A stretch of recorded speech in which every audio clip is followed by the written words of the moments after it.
ल अब आज हामीहरूले व्यक्तिको मृत्यु पश्चात गरिने दशगात्र भनेको 10 दिनसम्म गरिने जो घरमा क्रियापत्री अथवा क्रियापुत्री पनि भनेर नेपाली भाषामा चाहिँ क्रियापत्री अर्थात् जसले क्रिया गर्छ तिनीहरूलाई क्रियापुत्री पनि भन्ने गरिन्छ। त्यस्ता क्रियापुत्रीहरूले के गर्ने र ती 10 दिनभित्र गरिएका पिण्ड इत्यादि दानले त्यो सूक्ष्म शरीर हुन्छ, त्यो सूक्ष्म शरीरमा चाहिँ नि कुन अङ्गलाई निर्माण गर्दछन्, कुन अङ्गहरू निर्माण गर्न चाहिँ सहयोग पुर्याउँछन् भन्ने कुराहरूको बारेमा हामीहरूले दशगात्रभित्र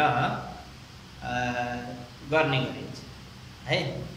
सामान्यतया मेरो बुझाइ, मेरो आफ्नो अध्ययन अथवा मेरो बुझाइले दशगात्र 10 दिनभित्र गर्नुको अभिप्राय के लाग्छ भन्दाखेरि जस्तै कुनै व्यक्ति जन्मिन्छ नि, आमाको कोखबाट जन्मिनेलाई 9 महिना पूर्ण भइसकेपछि 10औं महिनामा त्यो व्यक्तिको जन्म हुन्छ। कुनै पनि जो जीव छ, खास गरी मनुष्यहरूमा, हरेक प्राणीहरूमा जन्मकाल जन्मको चाहिँ समय इत्यादि पृथक हुन्छ, तर मनुष्यहरू चाहिँ नि 9 महिना पुरा भएर 10औं महिना लागेपछि मात्र जन्मिन्छ है। अपवादमा कहिलेकाहीँ छिटो पनि हुन्छन् हैन, तर ती अपवाद धेरैमा हजारौँमा एउटा दुईटा चाहिँ नि छिटो जन्मिएर बाँच्छन्। अन्यथा यदि छिटो जन्मियो भने तिनीहरूको मृत्यु छिटो नै, किन भन्दा उनीहरूको अवधि पूर्ण नभएका कारणले त्यस्ता बच्चाहरू प्राय मृत्युलाई वरण गर्दछन्। तसर्थ यो दशगात्र जो विधि हो 10 दिनसम्म गरिनुको मुख्य आशय यही लाग्छ कि जस्तै हरेक व्यक्ति जन्मिन्छ, जन्मिएपछि त्यसको शरीर तयार हुन्छ, स्वस्थ शरीर बन्दछ, त्यस्तै जो व्यक्तिको मृत्यु हुन्छ, मृत्यु भइसकेपछि 10 दिनसम्म प्रत्येक शरीरका अङ्गहरूको चाहिँ निर्माण गर्नका लागि पिण्डदान हामीहरूले गर्ने गर्छौँ। वैदिक सनातन धर्म अनुसार पिण्डदान गरेर प्रत्येक दिन पिण्ड दिएर त्यो पिण्डले शरीरको त्यो भागलाई निर्माण गर्छ अथवा निर्माण गर्न सहयोग पुर्याउँछ भन्ने हाम्रो मान्यता देखिन्छ। अब पिण्डदान आदि गर्दाखेरि चाहिने पदार्थ र विधि र लोकाचार पनि भिन्न छ। धेरै ठाउँमा के छ भन्दाखेरि पिताको कर्म चाहिँ नि ज्येष्ठ पुत्रले गर्छ र माताको कर्म चाहिँ नि कनिष्ठ पुत्रले गर्छ, अरूले केवल सहयोग गर्छ भने कतिपय ठाउँमा जसले सक्यो त्यसले गर्यो त्यो पनि हुन्छ है।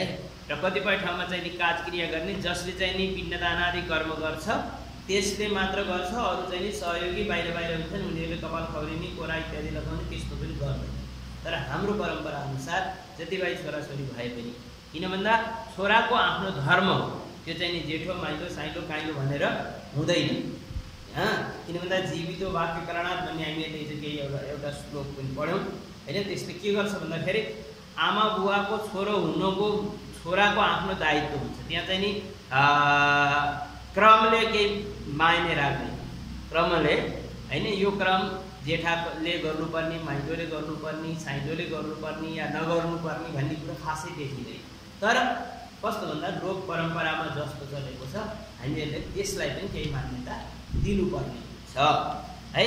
तर मान्यता दिनुपर्ने हुन्छ भन्दैमा कर्म नगर्ने पनि होइन, कर्म चाहिँ नि गर्नुपर्छ, तर आफ्नो तरिकाले त्यसलाई व्यवस्था बनाइएको हुन्छ, त्यस व्यवस्था अनुसार गर्नुपर्छ। भनेपछि प्रथम दिन दाह संस्कार गरेर आइयो, लगभग अबेर साँझ भइसकेको हुन्छ। त्यस दिन चाहिँ नि अब कसैको मृत्यु यदि बिहान छिटो नै नभएको खण्डमा भोजन इत्यादि गरिसकेको हुन्छ, त्यस्तो परिस्थितिमा अब त्यस दिन दाह संस्कार गरियो। त्यहाँदेखि चाहिँ सायङ्काल घरमा द्वारबत्ती इत्यादि बाल्यो, अखण्ड दीप इत्यादि बाल्यो। उनीहरू आश्वस्त अवस्थामा बस्नको लागि छुट्टै एकान्तवासको लागि अलगै स्थान निर्धारण गरिएको हुन्छ होइन। त्यस निर्धारित स्थानमा उनीहरू बस्छन्। अब त्यसपछि अर्को दिन चाहिँ बिहान एकजना पण्डितजी गएर स्नान आदि गराउँछ। सबै सहभागी कुटुम्बीहरू पनि साथमा जान्छन्। र जहाँ स्नान इत्यादि गर्ने ठाउँ हुन्छ त्यो धेरैजना जाने धेरैजनालाई अप्ठ्यारो हुने त्यस्तो स्थिति नहोस् त्यस्तो ठाउँमा गएर स्नान आदि गर्नुपर्दछ हैन।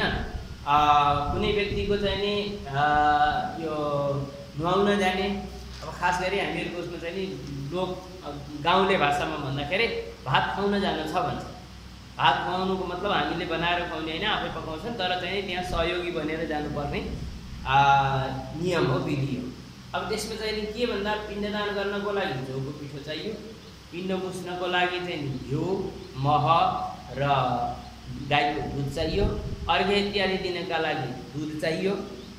र हाम्रो परम्परा अनुसार गाउँघरमा एक सरे पातको दुना, एउटा दुना एक सरे पात भनेको एउटै पातको दुना बनाएर यो 10 रात्रभित्र चाहिँ नि श्राद्ध कर्ममा प्रयोग गर्ने गरिन्छ है।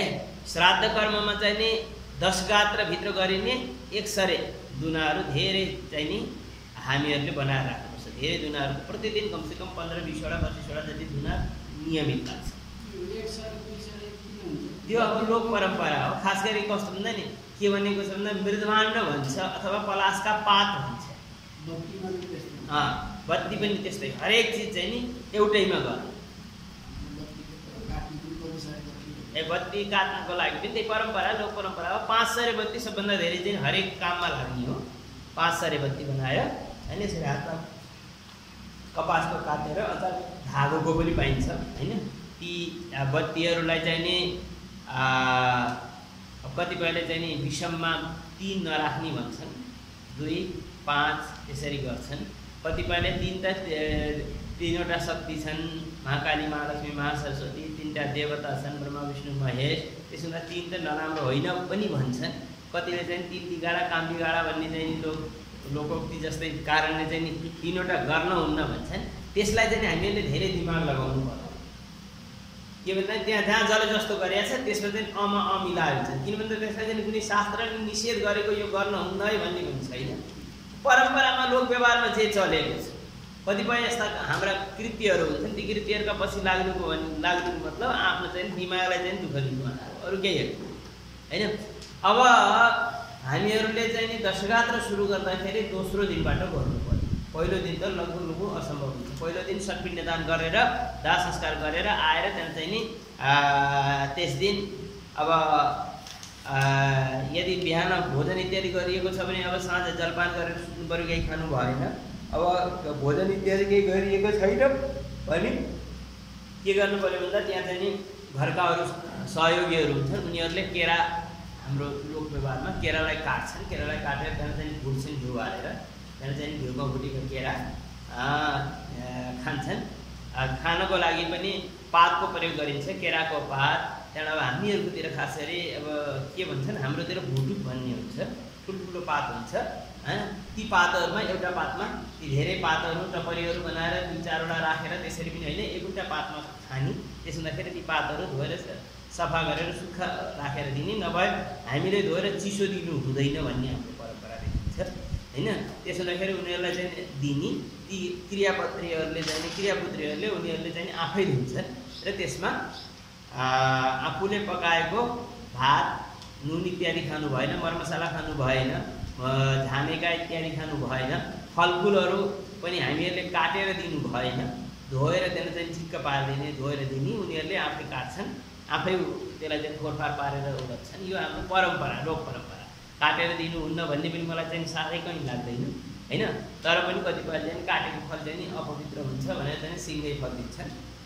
त्यसरी दिँदाखेरि ती क्रियापत्रीहरूले आफै तयार गरेर खाए।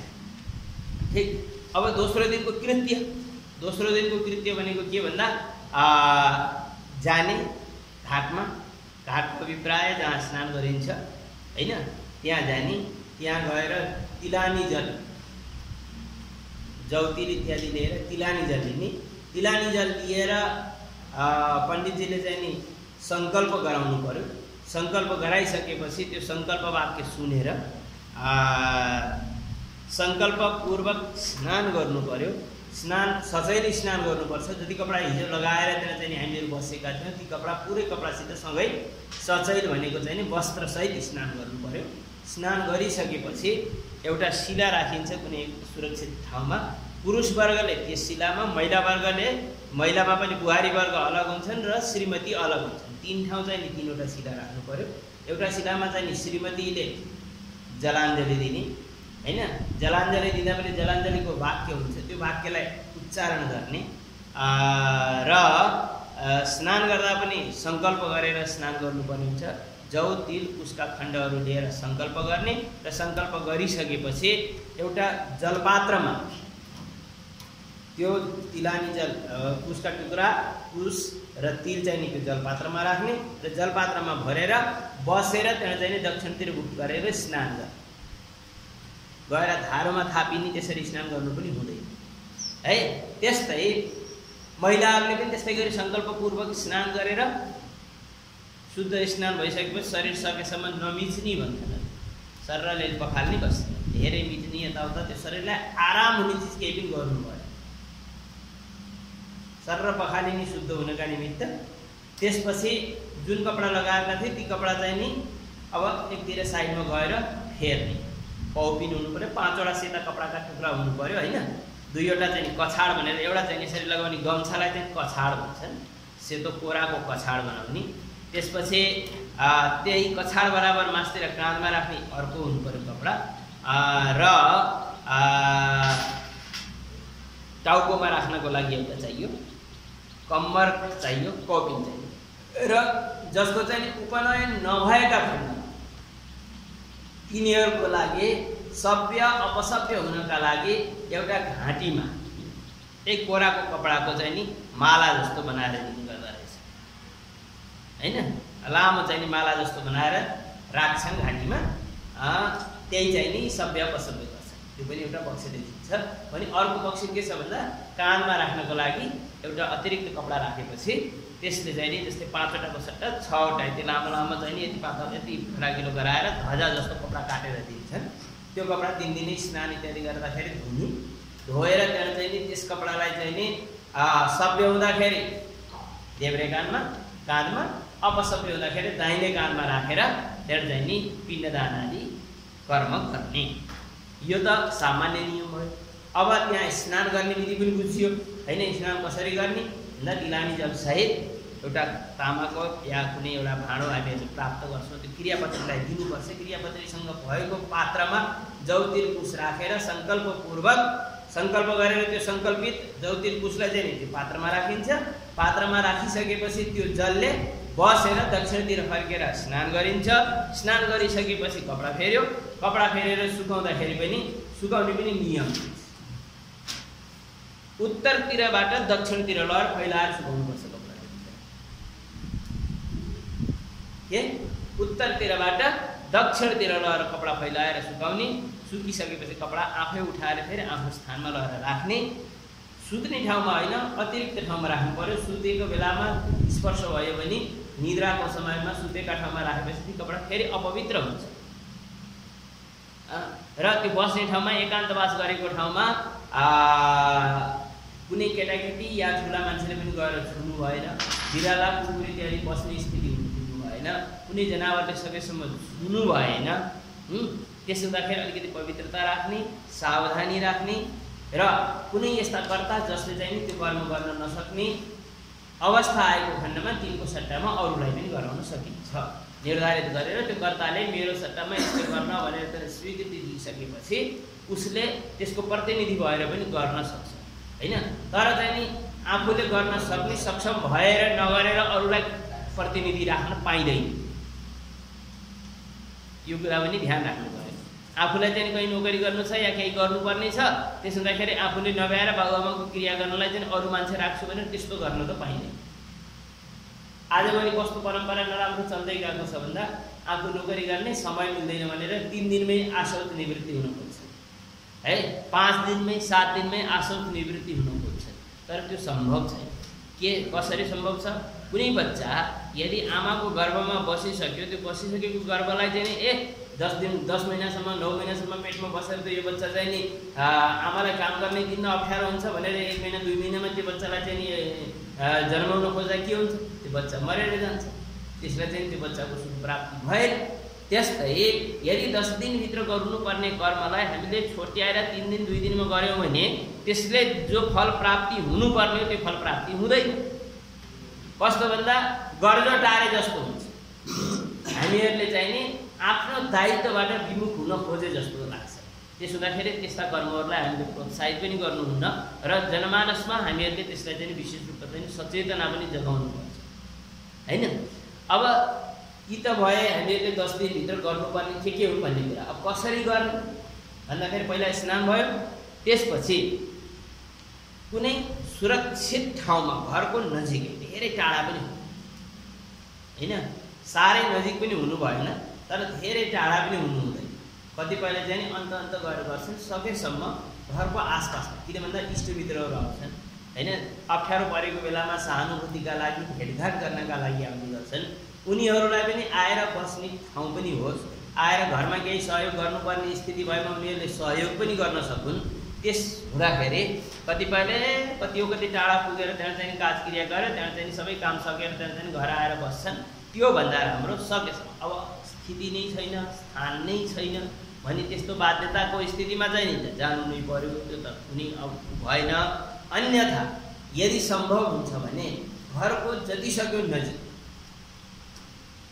क्रियापत्रीहरूले चाहिँ नि आफ्नो नित्य क्रिया गर्न पाउनुपर्छ, गर्ने व्यवस्था मिलाउनुपर्छ। उनीहरूले शौचालय जे पनि प्रयोग गर्छ, जस्तै अब आजभोलि चाहिँ नि यहाँ अहिले कोभिडले गर्दाखेरि क्वारेन्टाइन भनेका छन् नि, ती क्वारेन्टाइनलाई जे नियम लागू हुन्छ अब हामीले यसरी बुझ्दा सजिलो हुन्छ। ती क्रियापत्रीलाई चाहिँ नि सेम त्यही नियम, किन भन्दा जस्तै क्वारेन्टाइन बसेका मान्छेले त्यो शौचालय पनि त्यसको लागि सेपरेट चाहिन्छ हैन।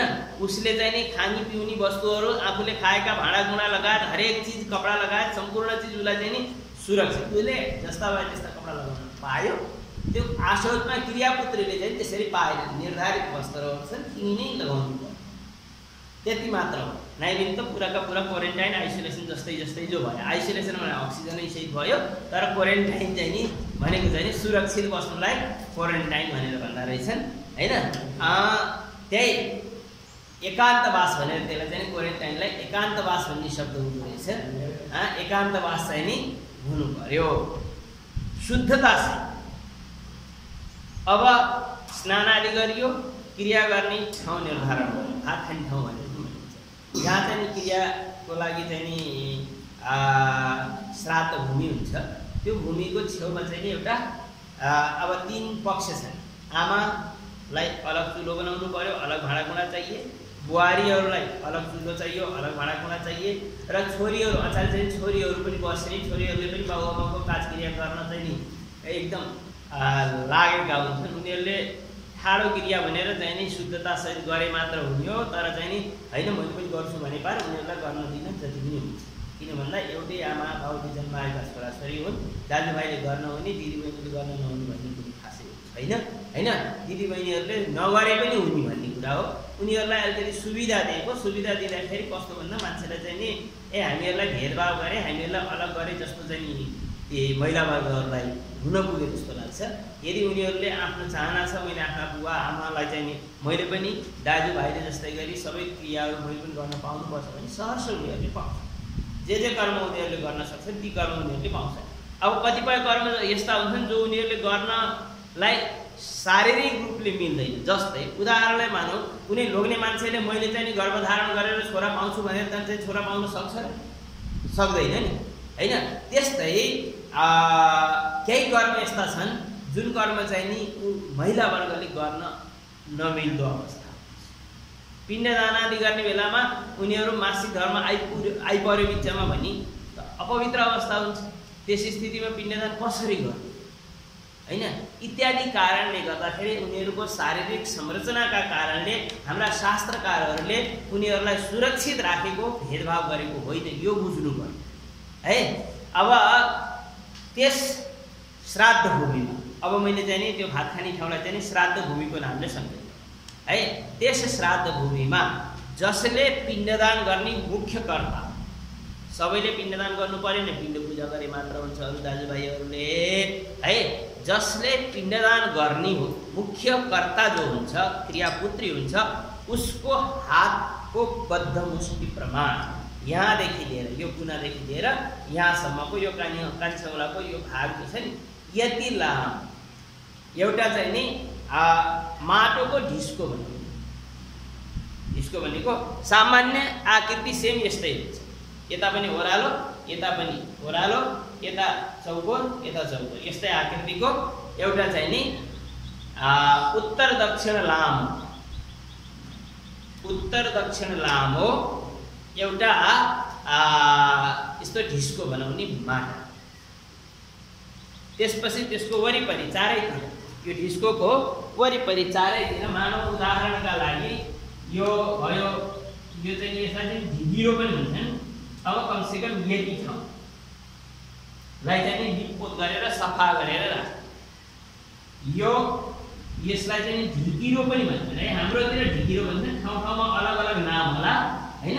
हाम्रोतिर ढिगिरो भन्छन् है, यसलाई चाहिँ के गर्ने ढिगिरो भनेको है। अब यो चाहिँ पूर्व भयो, यो पश्चिम भयो, यो उत्तर भयो, यो दक्षिण। दक्षिणतिर अलिकति ओह्रालो, उत्तरतिर अलिकति उल्टो बनाऊ। त्यसपछि यहाँनिर यहाँ एउटा चारपाटे चाहिँ नि अलग एउटा यस्तो हो लाम्चो चाहिँ नि अतिरिक्त एउटा बेदी बनाऊ।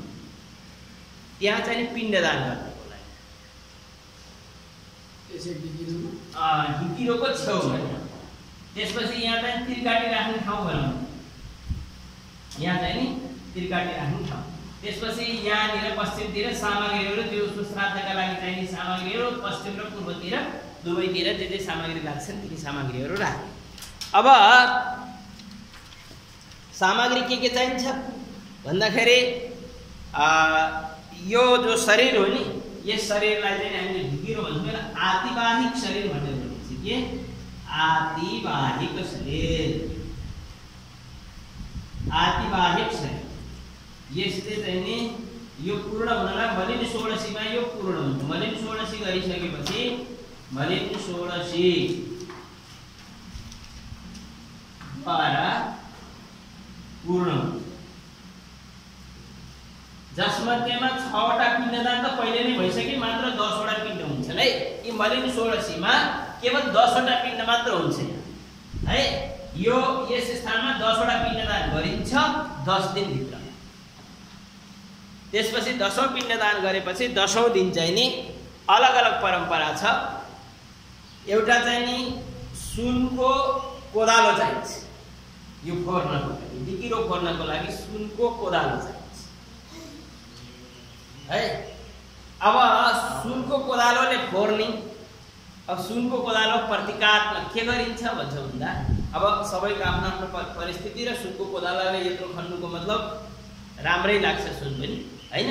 अब हामीहरूले चाहिँ नि सम्भव कुरा गर्नुपर्छ, असम्भव कुरा गर्दाखेरि लोकमा हाँसो हुन्छ कि हैन। त्यस्ता कुराहरू हामीले गर्नु हुँदैन। त्यसको लागि हामीले के गर्ने भन्दाखेरि एउटा चाहिँ नि सिक्का लिने, पैसा सिक्का ढक हुन्छ नि हैन। त्यसमा चाहिँ पातलो एउटा सुनको चाहिँ नि प्रतिमा पाइन्छ।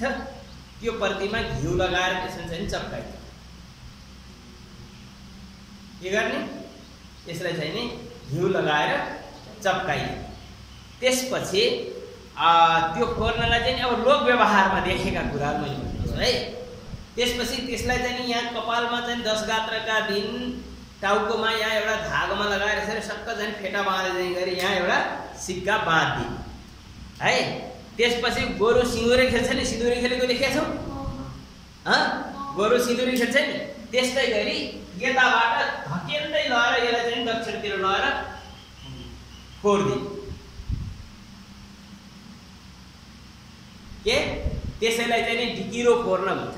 जबसम्म ढिकिरो फोरिँदैन त्यसैले ढिकिरो फोर्नलाई चाहिँ नि लगभग 10 दिनका दिन अलि अबेर गर्छन् के मान्छे। अलि अबेलासम्म चाहिँ नि गर्नुको मुख्य कारण बिहान छिटो ढिकिरो फोर्दैन। किन ढिकिरो दिन अब त्यसपछि चाहिँ त्यसलाई सफा गरिदिन्छन्।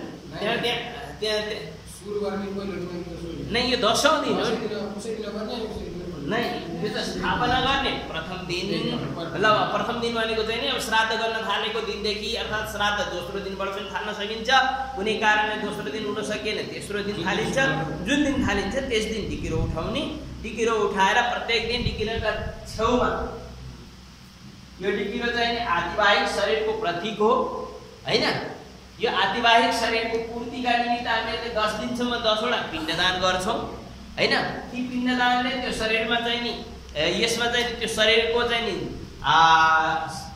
शरीरका सम्बन्धित अङ्गहरू स्थापित भए भन्ने हाम्रो मान्यता हुन्छ त्यसपछि त्यो ढिकिरो फोर्ने तरिका कसरी फोरिन्छ भनेर त्यो सिन्दुरी गोरु सिन्दुरी खेले जस्तै गरी सरर लगाएर फोर्ने र कतिपय ठाउँमा मैले चाहिँ नि देखेका कुरा भनेको है कतिपय ठाउँमा जस्तै यो बुवाको लागि शिरले फोर्ने आमाको लागि छातीले फोर्ने भन्छ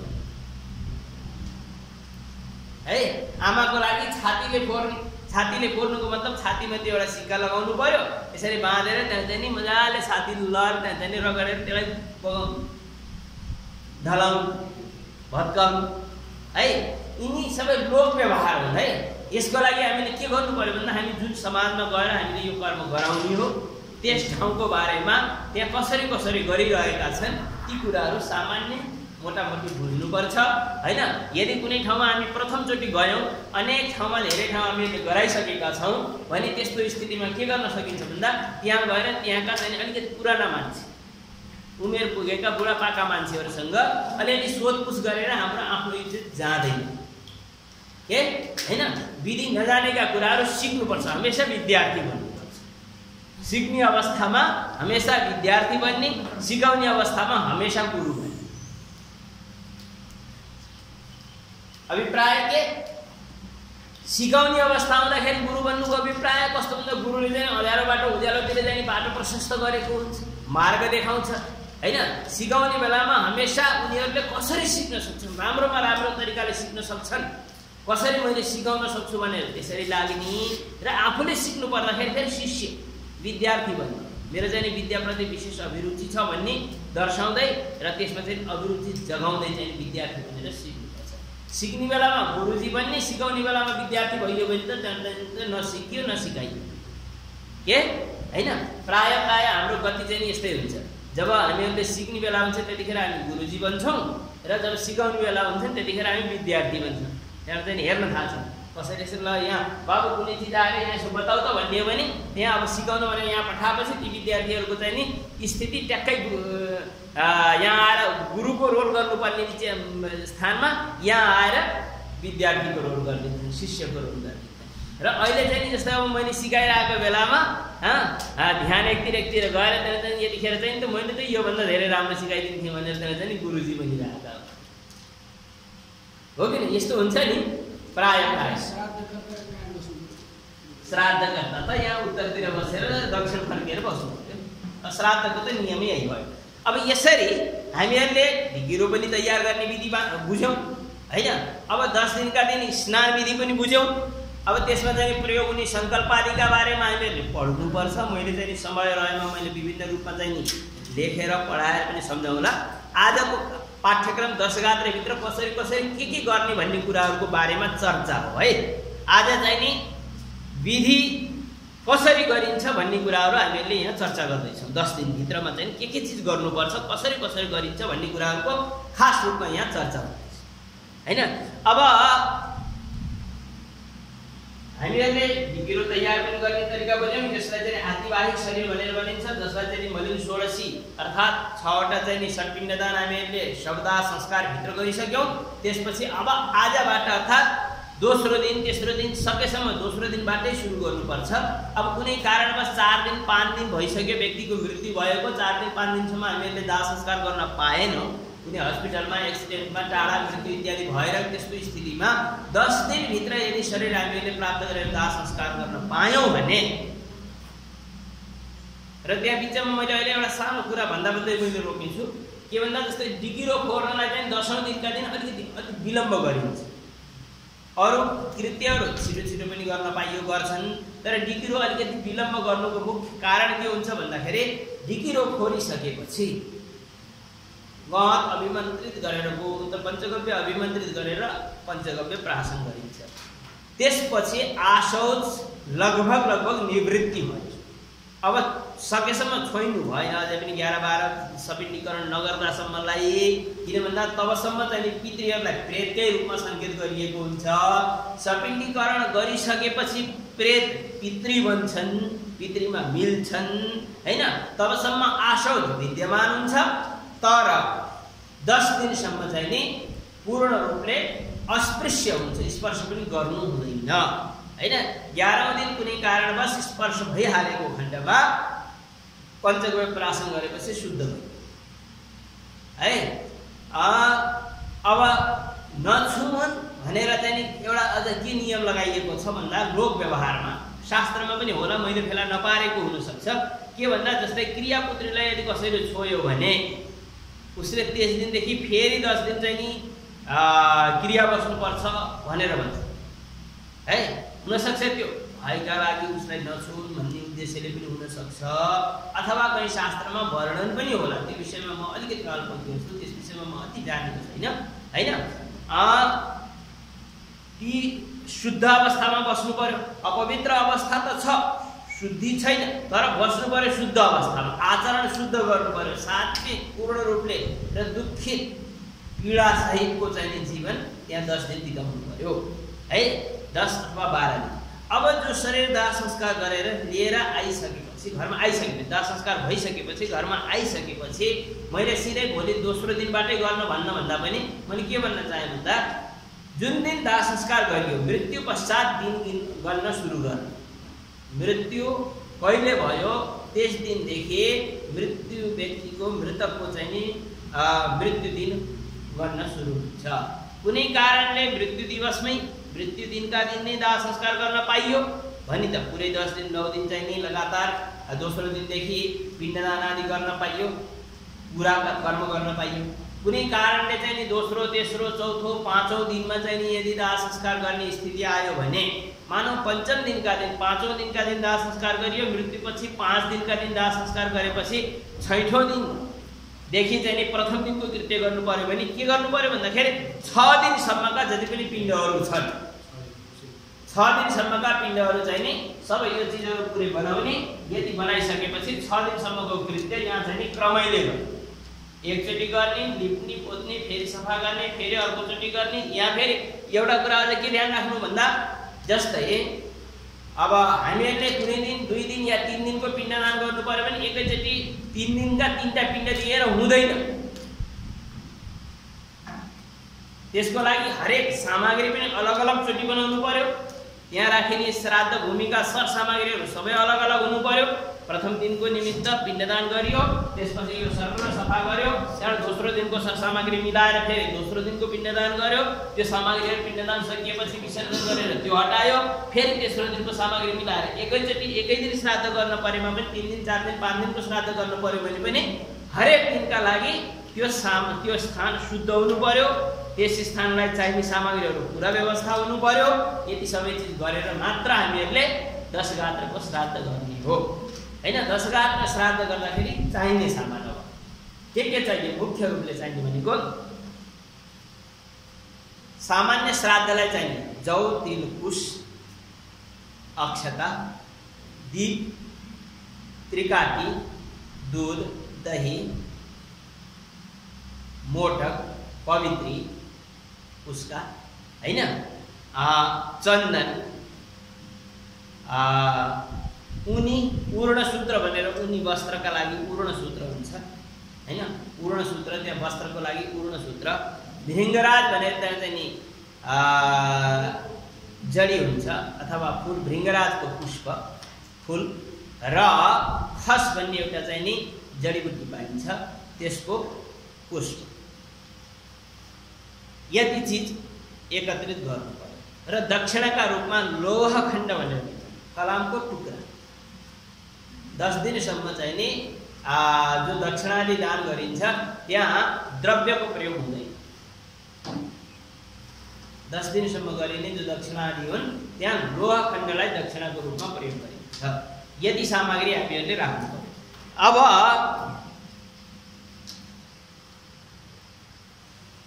यहाँ मैले लेख्ने है त दशगात्रलाई चाहिने सामान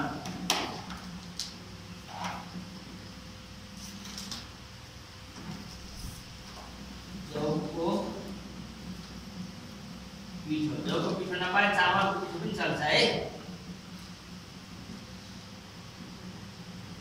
जौको पिठो अथवा चामल, गाईको दुध, गाई दुध, घिउ, मह, दही, चन्दन पानी,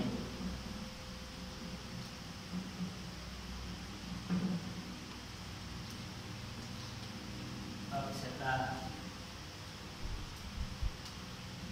जौ, तिल,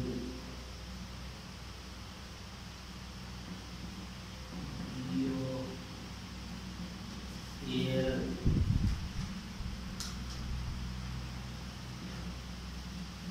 सलाई, धूप। धूपको लागि त्यहाँ घरमा बालेका कोइला प्रयोग गर्न पाइन्छ है। धूप,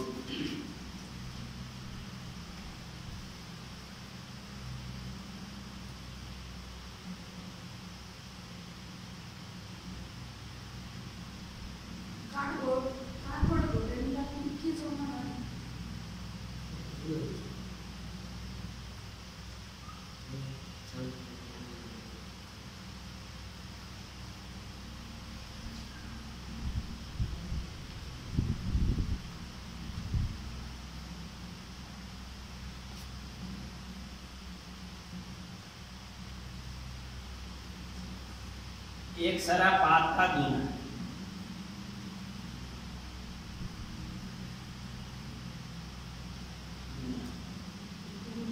त्रिकाटी। यति सामग्री चाहिँ नि उसको लागि चाहिन्छ। यहाँ दशगात्रामा चाहिँ नि जहाँ दशगात्र गरिन्छ त्यो ठाउँ गाईको गोबर,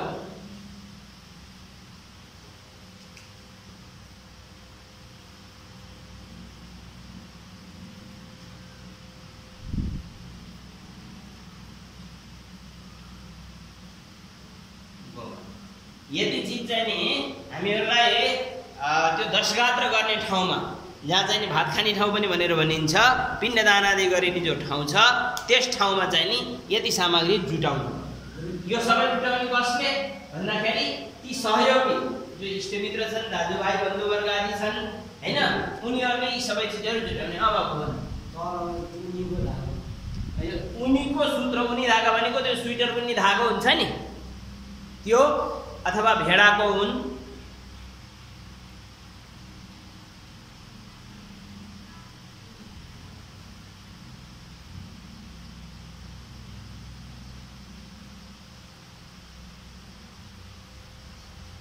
अब यति दशगात्रलाई यति सामग्री चाहियो।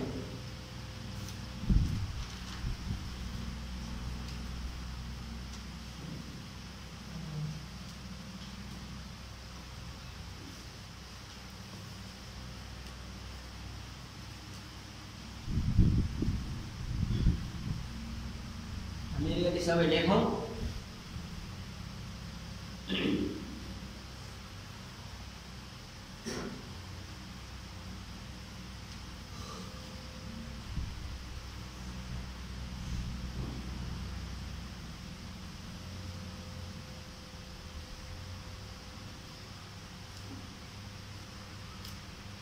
त्यसपछि यहाँ चाहिँ फूल अथवा पाती, फूल पाती है, यहाँ मैले लेख्न भुलेछु। फूल पाती, पाती भन्ने थाहा छ नि? त्रिकाटी हो। त्रिकाटी, त्रिकाटी, त्रिकाटी भनेको तीनवटा काठ साना हामीहरूले चाहिँ नि दतिवन भन्छौँ गाउँमा, संस्कृतमा त्यसलाई अपामार्ग भनेर भनिन्छ, हिन्दीमा चिचिडा भन्छन् हैन। त्यसका चाहिँ नि तीनटा साना साना चाहिँ नि यति लामो बराबरका चाहिँ नि साना साना टुक्रा बनाउने, त्यहाँबाट त्यसलाई बिचमा धागोले राम्ररी बाँध्ने। यहाँ चाहिँ यसरी तीनटा खुट्टा चाहिँ अडिने मिली बनाएर त्यस हिसाबले बाँध्दाखेरि ठ्याक्क मास्तिर पनि यस्तो तीनटा यस्तो परेको हुन्छ, यसरी तल पनि यस्तै बनेको हुन्छ, यसरी उभिन्छ। यहाँ ठ्याक्क यहाँ चाहिँ नि त्यो दुना राखेर दुनामा हैन, त्यो दुनामा चाहिँ हामीले के गर्नु पर्यो भन्दाखेरि एउटामा चाहिँ दुध राख्ने गाईको, एउटामा जल राख्ने है। पिण्डदान पछि त्यहाँ चाहिँ त्यो अर्पण गर्नलाई चाहिन्छ। यहाँ चाहिँ नि फुलमा चाहिँ रातो फुल हुनु भएन, फुलपाती भनेर मैले लेखेँ है। पाती भन्ने पनि एउटा गाउँघरमा पाइन्छ, फुलको रूपमा प्रयोग गरिन्छ। तितेपाती यहाँ पनि छ। तितेपातीको चाहिँ नि प्रयोग गरिन्छ श्राद्ध कर्ममा, देव कर्ममा पनि प्रयोग गरिन्छ तितेपाती, तर श्राद्धमा चाहिँ तितेपाती खुब प्रयोग हुन्छ है। ल अब हामीले यति कुरा देख्यौँ। अब ढिकी रोग कस्तो हुन्छ भन्ने कुरा पनि बुझ्यौँ, कहाँ गर्ने भन्ने पनि बुझ्यौँ। र ती कर्ताहरूले जसले चाहिँ कर्ता छन् उनीहरूले बिना नुनको भात पकाएर घिउ इत्यादि हालेर खान्छन्। त्यसमा चाहिँ अदुवा, कागती इत्यादि आफै निचोरेर तयार बनाएर खान्छन्। एकदम सादा आहार खाने, परालमा सुत्ने हैन। ओढ्नको लागि शुद्ध उनीको कपडाहरू प्रयोग गर्न पाउँछन्, सुतीका कपडाहरू प्रयोग गर्न दिँदैनन् हैन। यदि सुतीका कपडा प्रयोग गरियो भने चाहिँ 10 रात्रभित्र प्रयोग गरेका कपडाहरू सबै पोलपाल पारेर खतम पार्ने, त्यसलाई चाहिँ फेरि निरन्तरता दिँदैन हैन। तर उनीका कपडाहरूलाई चाहिँ नि धोएर पञ्चगव्य इत्यादि सिञ्चन गरेपछि शुद्ध हुन्छ भन्ने हाम्रो मान्यता छ। उनी अथवा रेशमका कपडा चाहिँ नि सुखपूर्वक जिउँदा, सुखपूर्वक बाँच्दा अथवा जीवनयापन गरेको बेलामा रेशमी कपडाहरू लगाइन्छ। रेशमी कपडा महँगा हुन्छन्, यसलाई चाहिँ व्यवस्थित गर्नका लागि अलि धेरै खर्च लाग्छ। त्यसो हुँदाखेरि तिनी चाहिँ सुखका समयमा उपभोग गर्ने हो भने उनीका कपडा चाहिँ दुःख सुख हरेक समयमा काम लाग्ने हुँदाखेरि यो अप्ठ्यारो परेको बेलामा उनीका कपडाको चाहिँ प्रयोग गरिन्छ हैन। ती उनीका कपडाहरू अब जाडो इत्यादिको मौसममा यदि क्रिया गर्नु पर्यो भने धेरै कपडा चाहिएला, गर्मीको समयमा पर्यो भने थोरै कपडाले काम गर्छ हैन। ती कपडाहरू परालमा सुत्ने, तिनी कपडाहरू चाहिँ नि प्रतिदिन घाममा सुकाउने है, इत्यादि इत्यादि गरिन्छ। अब क्रियापत्रीहरूले चाहिँ नि यहाँ यो ढिकिरो बनाइसकेपछि दोस्रो दिन चाहिँ नि पहिलो अब स्नान आदि गरेर गएर त्यहाँ चाहिँ नि सबै छोराहरू मिलेर पहिले चाहिँ नि चुलो बनाइदिएका हुन्छन्। त्यो चुलोमा खाना पकाउन थाल्छन्, पानी इत्यादि तताउने इत्यादि ती लोक व्यवहारका काम आफ्ना गर्छन्। आफूलाई चाहिने भोजन इत्यादि पनि तयार गर्छन् है। भोजन इत्यादि तयार गर्ने काम अलग भयो, एउटा भाइले एउटा छोराले गर्ला, एउटा मात्रै छोरो हुनेले चाहिँ नि यी सबै क्रियाहरू गरेर 10 रातसम्मका चाहिँ नि कर्महरू गरिसकेपछि क्रमैले प्रत्येक दिन चाहिँ नि जति दिनको काम बाँकी छ त्यति दिनको काम गरिसकेपछि मात्रै उसले भोजन आदि बनाउँछ हैन। नाइ अरू भाइहरू छन् भने एउटा भाइले पिण्डदान आदि गर्छ, त्यो पिण्ड पूजा गर्दाखेरि अरू भाइ पनि सहभागी हुन्छन्। पिण्डदान आदि गरिसकेपछि यसको विसर्जन पनि तत्काल गर्नुपर्छ। पिण्डदानमा लाग्ने सामान भने चिज भयो, यिनी चिजहरू दिने, आफै मुसमस पारेर पिण्ड इत्यादि निर्माण गर्ने हरेक काम उसैले गर्नु पर्यो। अब प्रथम दिन दिएको जो पिण्ड हो त्यो पिण्डले चाहिँ नि यो जो आतिवाहिक शरीर छ त्यो आतिवाहिक शरीरमा शिरको पूर्ति गर्छ, शिर बनाउनलाई चाहिँ नि काम गर्छ।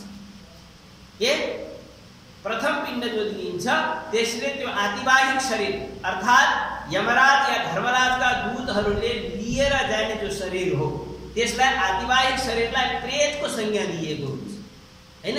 त्यो जो मृत्यु भइसकेको व्यक्ति छ जसको सपिण्डीकरण गरिएको छैन, जबसम्म सपिण्डीकरण हुँदैन तबसम्म त्यो प्रेतकै नाम हुन्छ हैन। त्यस प्रेतलाई त्यो प्रेतको पूर्ति, शरीरको अङ्ग पूर्तिका निमित्त, किन भन्दा जो पाञ्चभौतिक शरीर थियो त्यसलाई त हामीहरूले दाह संस्कार गरेर जलाएर खरानी बनायौँ हैन। अब त केवल के कीर्ति शेष रह्यो, ए मेरो चाहिँ बुवा हुनुहुन्थ्यो, मेरो हजुरबुवा हुनुहुन्थ्यो, मेरो अङ्कल हुनुहुन्थ्यो, मेरो दाजु हुनुहुन्थ्यो, जो हुनुहुन्थ्यो एउटा सम्बन्धको व्यक्ति थियो, त्यो व्यक्तिको चाहिँ मृत्यु भयो। मृत्यु भइसकेपछि त्यस व्यक्तिलाई हामीहरूले लगेर आगोमा अग्निमा चाहिँ नि सबैले 6वटा पिण्डदान सहित दाह संस्कार गर्यौँ। दाह संस्कार गरिसकेर त्यो जो शरीर पाञ्चभौतिक शरीर थियो त्यो पाञ्चभौतिक शरीरलाई हामीले खरानी बनायौँ। अब त त्यसको केही पनि चिन्ह भन्नेको के छ, कीर्ति शेष छ मात्र, नाम, उसका सँगै खिचेका फोटा होलान्, सँगै कुरा गरेका केही स्मरण होलान्, उसले गरेका केही कृतिहरू होलान् हैन। अथवा मेरो चाहिँ बुवा हो, मेरो आमा हो, मेरो दाजु हो, मेरो बहिनी हो, मेरो फुपू हो, मेरी सानी आमा हुन्, मेरी ठुली आमा हुन्, मेरी भाउजू हुन्, मेरी भान्जी हुन्, मेरी भाइ बुहारी हुन्, मेरी छोरी बुहारी हुन्, छोरा बुहारी हुन्, छोरी जुवानी हुन् इत्यादि चाहिँ एउटा सम्बन्ध जो थियो त्यो सम्बन्धलाई त अब हामीहरूले सम्बन्ध यथावत छ, तर जो सम्बन्धित व्यक्ति हो त्यसको जो पाञ्चभौतिक शरीर थियो त्यो त नष्ट भयो। अब यातना शरीर जो यातना शरीर बनाइन्छ, यातना अथवा भोग शरीर भनेर भन्छन् त्यसलाई है। त्यो भोग अथवा यातना जसले चाहिँ नि जीवनमा नराम्रा कर्म गरेको छ त्यस्तो जो जीवात्मा छ त्यो जीवात्मालाई धर्मराजका दूत यमराजका दूत बनेर आएर खुब पीडा दिँदै घसीट्दै लिएर जान्छ। ती कुराहरू हामीले गरुड पुराणको कथा श्रवण गरेपछि त्यस गरुड पुराणमा धेरै कुराहरू हुन्छन्। कस्ता कस्ता यमराजका दूतहरू हुन्छन्, कसरी कसरी यममार्गको यातना सहेर त्यो जीवात्माले कति दुःख पाउँछ आफ्नो जीवनमा गरेका कुकर्महरूको अनुसार भन्ने कुराहरू हाम्रा चाहिँ पौराणिक ग्रन्थहरूमा सबैभन्दा यतिखेर सुन्नुपर्ने दशगात्रभित्र सुन्नुपर्ने ग्रन्थ चाहिँ नि गरुड पुराण सारोद्धार भनेर एउटा 16 अध्यायको सानो पुस्तक छ। त्यो पुस्तकको कथा श्रवण गर्दाखेरि हामीले थाहा पाउँछौँ। अब पहिलो दिन के हुन्छ भन्दाखेरि यो जो आतिवाहिक शरीर छ अथवा यातना शरीर छ यसलाई यातना शरीर पनि भनिन्छ अथवा आतिवाहिक शरीर पनि भनेर भनिन्छ। त्यो आतिवाहिक जो शरीर छ त्यसको निर्माण गर्ने पहिलो दिनको पिण्डदान गरेर प्रथम पिण्डले चाहिँ के गर्छ शिरको निर्माण गर्छ। दोस्रो पिण्डले के गर्छ कर्ण नेत्र र नासिका नाक कान र आँखा की भयो हैन नो एन भयो अंग्रेजीमा एन इयर आई नोज हैन आँखा कान र नाक भन्छ दोस्रो दिनको पिण्डदान अथवा द्वितीय पिण्ड। हामीले दोस्रो दिन भन्नुभन्दा पनि द्वितीय पिण्ड बुझ्छौँ। किन भन्दा कुनै पनि व्यक्तिको दाह संस्कार उसै दिन नभएर तेस्रो चौथो पाँचौं दिन गर्नु पर्यो भने पनि हामीले 10 दिनभित्र 10 गात्रका पिण्ड पूर्ण गर्नुपर्ने छ।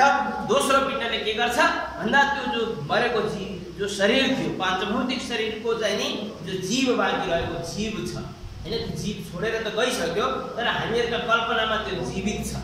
त्यस्तो जो शरीर हो त्यस शरीरको चाहिँ नि नेत्र कान र नासिका नाक यो दोस्रो पिण्डले चाहिँ नि पूर्ति गर्छ भने तेस्रो पिण्डले के गर्छ भन्दा त्यो जो शरीर थियो आतिवाहिक जो शरीर थियो त्यसको कण्ठ भनेको घाँटी स्कन्ध भनेको यो भागलाई स्कन्ध भनेर भनिन्छ काँध स्कन्धलाई चाहिँ नि काँध भनेर भनिन्छ काँध है काँध भुजा भनेको यी हातहरु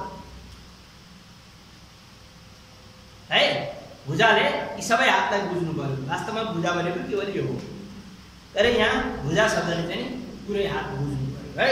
यो तेस्रो पिण्डले चाहिँ नि यति शरीरको यो चाहिँ आतिवाहिक शरीरको यो भागको निर्माण हुन्छ।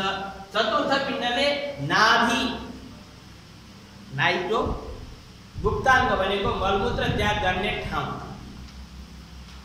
दिशा पिसाब गर्ने ठाउँलाई गुप्ताङ्ग भनेर गुप्ताङ्ग र नाभि चाहिँ नि चतुर्थ पिण्डले पूर्ति हुन्छ। पञ्चम पिण्डले सात्रा थाई भन्छन् घुँडा नी भन्छ थाई नी त्यसपछि के भन्छन् लेगै भन्छन् है खुट्टालाई खुट्टा हैन साप्रा घुँडा खुट्टा यो पाँचौं पिण्डले चाहिँ नि पूर्ति गर्छ। पाँचौं पिण्ड दान गर्दाखेरि यिनी अंगहरुको पूर्तिका लागि कसको शरीर भन्दा आतिवाहिक शरीरका यिनी अंगहरुको पूर्तिका लागि पञ्चम पिण्डदान गरिन्छ। छैठौं पिण्डले चाहिँ मर्मस्थान भनेको चोट लाग्ने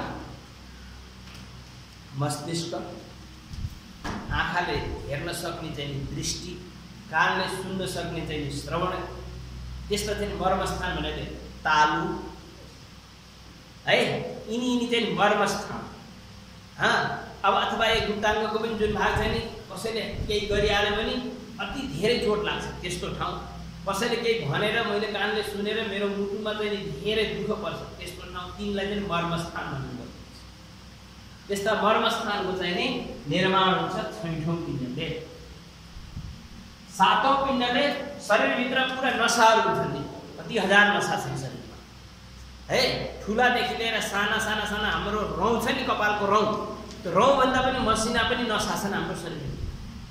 भने ठुला ठुला चाहिँ नि पाइपलाइन जस्ता नसा पनि छन् हैन। हामीहरूले खाना खान्छौँ, यति यति घाँस खाएको चाहिँ सर्लक्कै भित्र उल्छ, त्यो पनि नसाकै माध्यमबाट हो, त्यो पनि एउटा नसा हो हैन।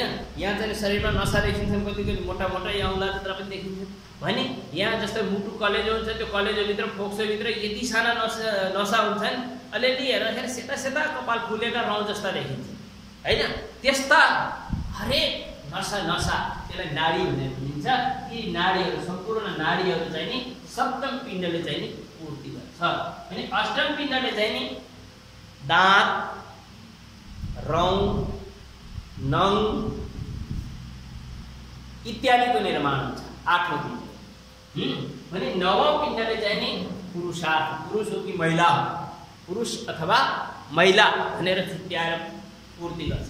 पुरुष हो भने त्यसको लागि वीर्य तयार गर्छ, महिला हो भने रस तयार गर्ने काम गर्छ नवौँ पिण्डले। र दशौँ पिण्डले त्यो शरीरमा चाहिँ नि त्यो आदिवाहिक शरीर अब सत्कर्म गरेको भए त सिधै सिधै धर्मराजका दूतहरूले लिएर गइहाल्छन्, ढुक्क त्यसलाई चाहिँ नि केही पीडाको हुँदैन।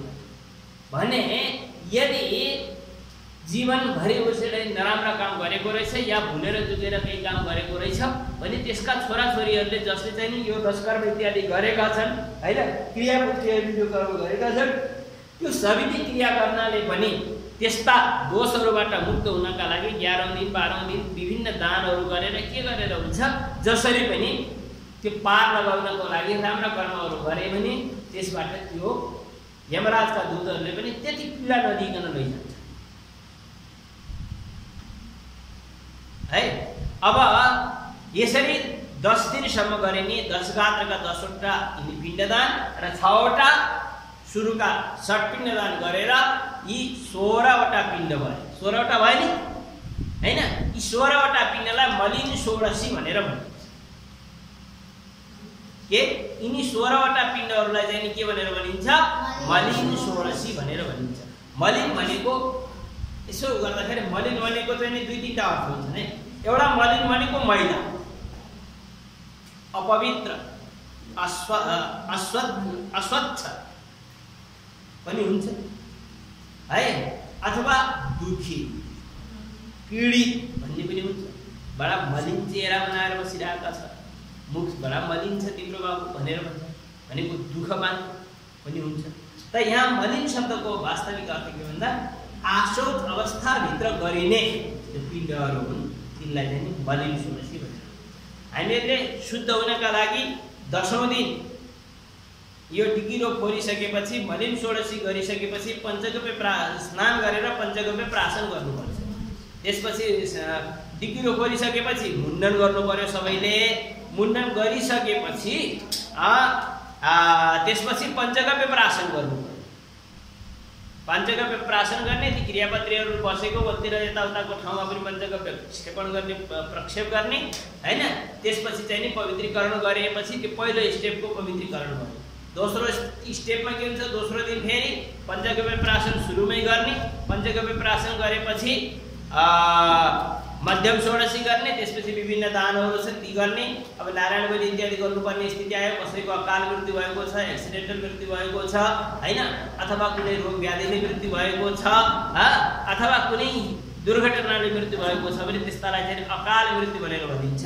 वास्तवमा काल नआइकन कोही पनि मर्दैन, तर अकाल मृत्युको अभिप्राय के भन्दा सामान्यतया एउटा मनुष्यको आयु 70-80 वर्षको चाहिँ आकलन हामीले देखे बुझे अनुसार 70-80 वर्षसम्म मान्छे सामान्य बाँच्नुपर्छ भन्ने हाम्रो सोचाइ हो है।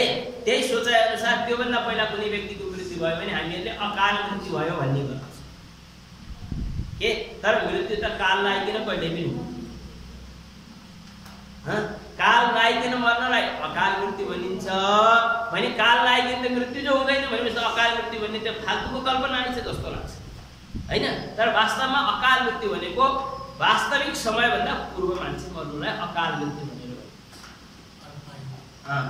थोरै आयु भएका मान्छेहरू है, तिनीहरूको लागि विभिन्न दुर्घटनाले मृत्यु भयो, कसैले चाहिँ आत्महत्या गर्यो, कसैको एक्सिडेन्ट भयो, कहीँ कसैले चाहिँ लडाइँ झगडामा परेर मारपिटले मरे, अथवा कुनै सजायका कारणले चाहिँ मृत्युदण्ड जस्तो सजाय पायो, या कुनै ठुलो व्याधि रोग प्रकोप इत्यादिले मान्छेको मृत्यु भयो, अथवा ठुलो एक्सिडेन्टल केसले मृत्यु भयो, या हस्पिटलमा लगेर चिरफार गरेर यताउता गर्दा गर्दै चाहिँ मृत्युको वरण गर्नु पर्यो।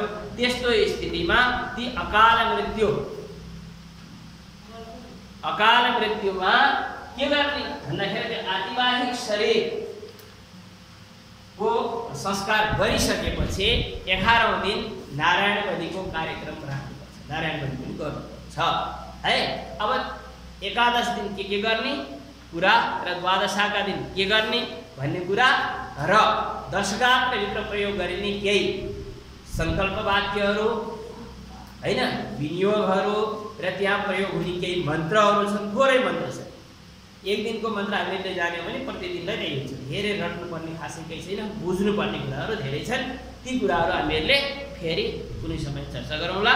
ल आजलाई दशगात्रभित्र 10 दिनभित्र गरिने 10वटा पिण्डदानका बारेमा धेरै कुराहरू हामीले यहाँ चाहिँ छलफल गऱ्यौँ हैन। जानकारी गर्नका लागि म चाहिँ अब यहाँ उभिएर गुरुको रूपमा तिमीहरूलाई भनिरहेको, तिमीहरू निश्चय पनि विद्यार्थी बनेर सुन्यो होला भन्ने म चाहिँ सोचिरहेको छु, विचार गरिरहेको छु। विद्यार्थीको इच्छा धेरै कुराहरू कसरी सिक्ने भन्ने हुन्छ हैन। अब आजलाई यही विश्राम है।